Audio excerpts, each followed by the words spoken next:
Hello everyone, I Jhalak Patel, Assistant Professor at LG Institute of Engineering and Technology in the Department of Electronics and Communication. Welcomes you to the session of wireless communication. Today I am going to discuss about Unit 3 Mobile Radio Propagation, Small Scale Fading and Diversity with topic overview of Unit 3 and some diversity techniques like MRC and EGC, and then if time permits we discuss about the basic introduction of Unit 4. So let's start the session. First of all, as we discussed in the last lecture, there are also some types of space diversity that are MRC, EGC, selection combining. So let's discuss about this is the basic diagram of space diversity, in which you can see that there is no any weighted factor is added after the input block, and even not any feedback is present from the output to input, and due to this the error generated in this diversity technique is more, and because it is applied at a receiver side, we can say that at a receiver side in output or receive power is less in this case. Now to improve this technique, this MRC technique is introduced. In the MRC, full form is maximum ratio combining. So in this diagram you can see that the weighted factor are added from 1 to n amplifier block, or we can say that from 1 to n antenna block the weighted factor are added, and because of this weighted factor the advantage is every time from the output to input if there is some error present, then it can be reduced by applying the different weighted factor. Like here if the gain is given, but if we want the gain like 10 gain is required, so by using this weighted factor it is automatically multiplied with 2, so the required gain will be 10 at the end. So this is how one can adaptively change the output, or we can say that one can enhance the system performance. So this is the MRC. Now the second technique that for space diversity is EGC. EGC means equal gain combining. So as the name said, equal gain. Equal gain means instead of this different weighted factor, in case of EGC there is one common gain is provided over here, and after that gain the cophase and sum unit is there. So instead of this gain or weighted factor, you can say that it is look like this, like simply over here one block of gain, that's it, only one gain is here. Like if we want a 5 gain for all the amplifier, then it is 5. If we want 2, then its gain factor is 2. So this is if instead of this different weighted factor, if only one common gain factor is added, then this technique is called as a EGC. EGC means equal gain combiner. Now what are the advantage of using the EGC? So first is we can use only one gain factor. The another advantage of EGC over MRC is the hardware requirement for EGC is less compared to MRC, because as we see that in case of MRC we need different gain factor, and to install them we need more hardware. So we can say that to install the EGC we required very less hardware. So this is the advantage of EGC over MRC. But in space, but if we discuss about the performance parameter, then we can say that MRC is much better than EGC. So there is a trade-off between the we can say performance or the hardware requirements. Either we choose better performance, or we can choose the less hardware. So this is the basic difference between the space diversity technique MRC and EGC. There is also another technique of space diversity, that is selection combining. In case of selection combining, what will happen is, here you can see that even you can talk about this diagram, or we can take this one also. Now I take the case of this diagram, and let me discuss about this selection combining technique for this diagram. So in case of selection combining, what will happen is out of this different gain, you can say that here n gain is present. So out of n gain factor, there is only one gain factor is best for the output is chosen. Like if G3 has the best gain, then it will be chosen, or one can also choose the G2 also. So whatever the best for the output, we can choose that by using selection combining, means best gain or best factor can be choose to get the better performance. So selection combining has the advantage over MRC and EGC, that its performance is much better than the EGC as well as from MRC. So these are the different techniques of space diversity. So this is the end of our unit number 3. Now let's discuss about the overview of unit 3 that we discussed in the previous lectures. So let's take one quick revision.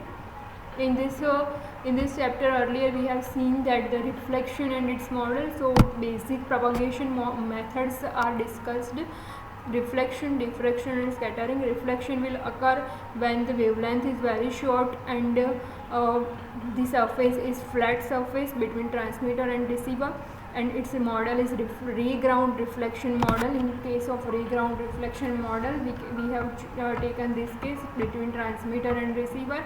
We take line of sight distance as well as the multipath propagation distance. So this case of reflection model we have discussed, so it can be asked in a 5-mark question as an individual. Reflection, ray ground reflection model.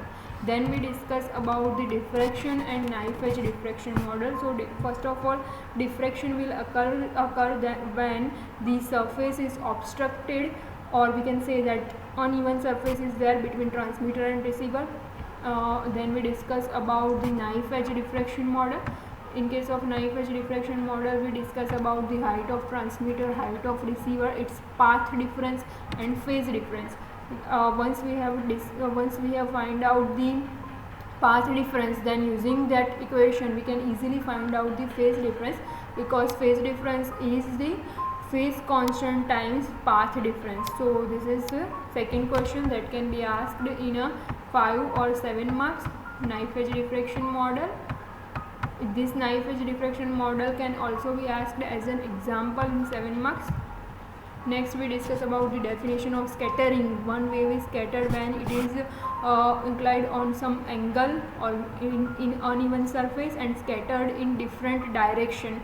So it is called as a scattering. Then the most important for the example point of view, free space propagation model. In case of free space propagation model, assumption is that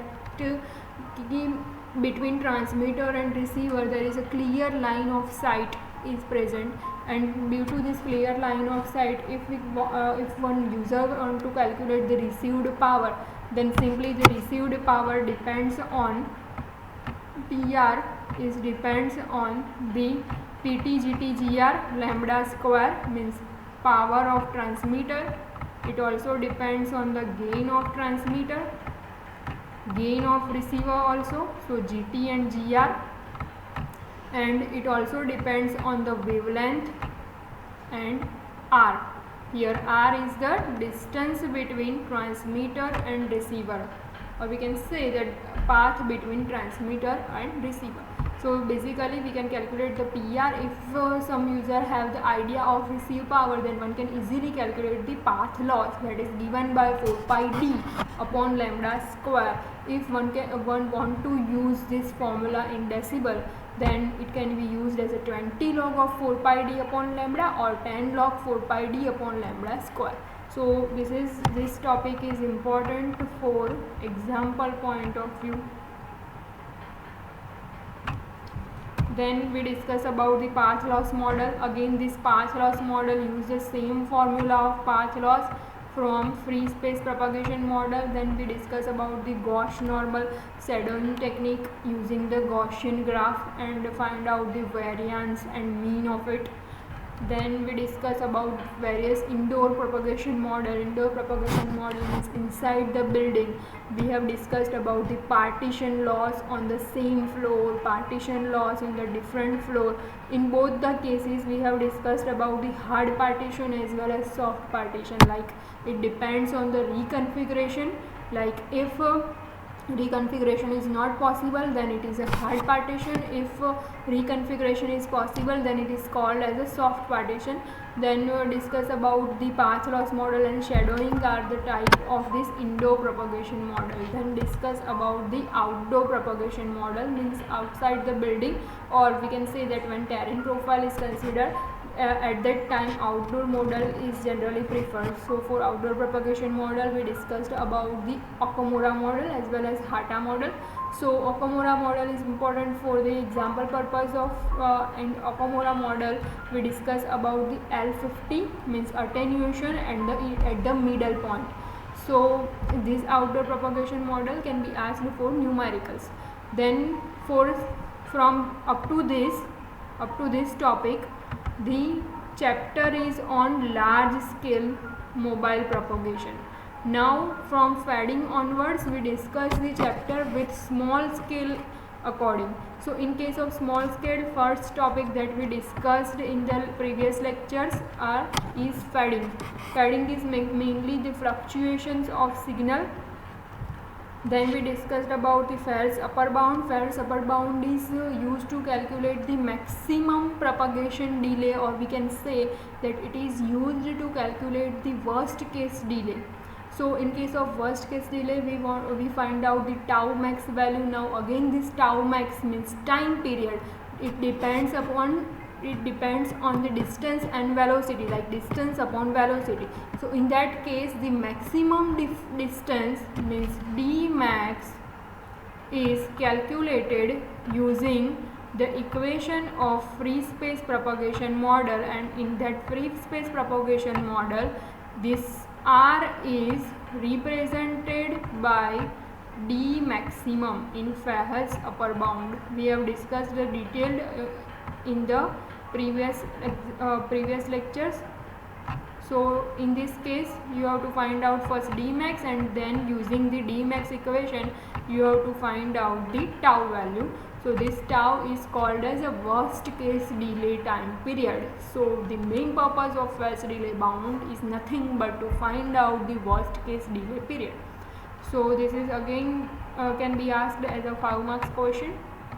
Farrell's upper bound, almost 3 or 4 times it is repeated in a GTU. Next is delay profile. Then we discussed about the delay profile. In that case we discuss about the first arrival delay, then mean excess delay. If you remember the graph, it will be like this. After first arrival delay, gradually the amplitude is decreasing type. So this interval time is called as a first arrival delay time. This is called as a tau subscript a. Then we calculate the mean excess as well as tau square bar value. Based on this, the examples can be asked to find out the mean excess delay or RMS delay period. So this is the delay profile. Then we discuss about the classification of small scale fading, depends on the multipath and as well as fast fading and slow fading. Now to discuss about the fast fading and slow fading, one should have the idea of coherence bandwidth, that if the time period is less than the coherence time, then it is called as a fast fading channel, and if it is more, then it is called as a slow fading channel. In both the cases it depends on the channel variations also. If the channel variations are fast, then it is called as a fast fading channel. If channel variations are slow, then it is called as a slow fading channel. So this is the classification of small scale fading. Then we discuss about the diversity technique. Diversity techniques mainly depend on the whether it is a antenna is used or which type of polarization is used, time period also. So diversity is mainly used to achieve more power at receiver side, and it is always mainly applicable at receiver side. In that case also we discuss about the space diversity. Again, that space diversity is classified into different categories like MRC, EGC, selection combining, etc. Then discussed about the various polarization. So in that case also we have discussed about the elliptical polarization, circular polarization, and linear polarization. Again, it can be divided into horizontal and vertical also. So these are the different diversity technique, and this is the end of unit number 3 with revision. So if you have any query or doubt regarding unit number 3, then you can ask me on my WhatsApp number. From the next lecture onwards, we discussed about the unit 4, but in MSc the unit 1, 2 and 3 are there. From unit number 4 it is in MSc 2. Up to now, if you have any query, you can message me. Thank you for watching.